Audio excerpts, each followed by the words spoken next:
Hi guys, it's Hildy. It is December 2016, and I wanted to give you an update on where we are in the restructuring of Creating the Future. As you guys all know, Creating the Future is a collection of people all around the world participating in a grand experiment.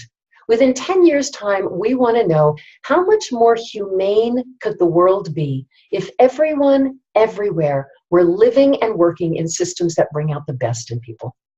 For the past 2 years, our conversation has been rooted in the question of what kind of structure, what kind of infrastructure for creating the future would support a movement like that so that we could succeed and see that difference in that very, very fast 10 years' time. The discussions that we've had have led to our knowing this needs to be distributed leadership, distributed decision-making, all rooted in our values, the catalytic thinking framework, the Pollyanna principles. It would become a networked platform. That would be Creating the Future, a networked platform supporting people anywhere to do work that is at the same time contributing to our mission and meaningful to them. In 2015, we had lots of board discussions culminating in 2016 with our decision to move forward with this.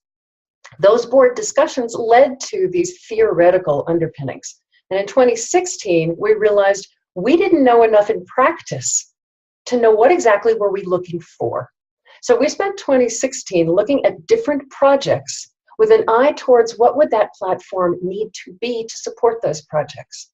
The co-creation of a community of practice on the ground in the state of Idaho. The co-creation of a program to teach catalytic thinking within the entire behavioral health system of the state of Nevada. Or the development and expansion of one of our online communities for consultants.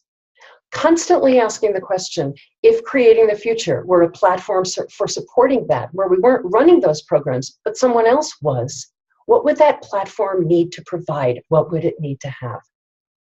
Now that we're entering into 2017, we think we're pretty clear on what those answers are and are ready to start hitting the ground running. In 2017, here's the plan. We want to bring together a whole bunch of people from a lot of different walks of life and hammer out what this structure is going to look like. We want people with experience of taking something from local and scaling it up to global. People who are eager to explore and curious about new structures and new systems. People from the corporate world, people from academia, probably a whole bunch of organizational development geeks. And here are some of the questions that we want to ask and answer. As an organization, if Creating the Future itself is a networked platform for people to do work they find meaningful that furthers our mission, what would that look like in practice? What supports would that mean that Creating the Future provides? What would it take to keep the platform itself thriving and healthy so it could create conditions for success for the people and projects that are relying on us? And importantly, if someone wants to do a project, who decides if it is a fit? These are just some of the questions we know that we're going to want to address in the coming year. We know that if we bring together brilliant minds and hammer out a plan, that by the end of 2017, Creating the Future will be operating in a very different ecosystem. We're really excited that you're going to be part of that journey.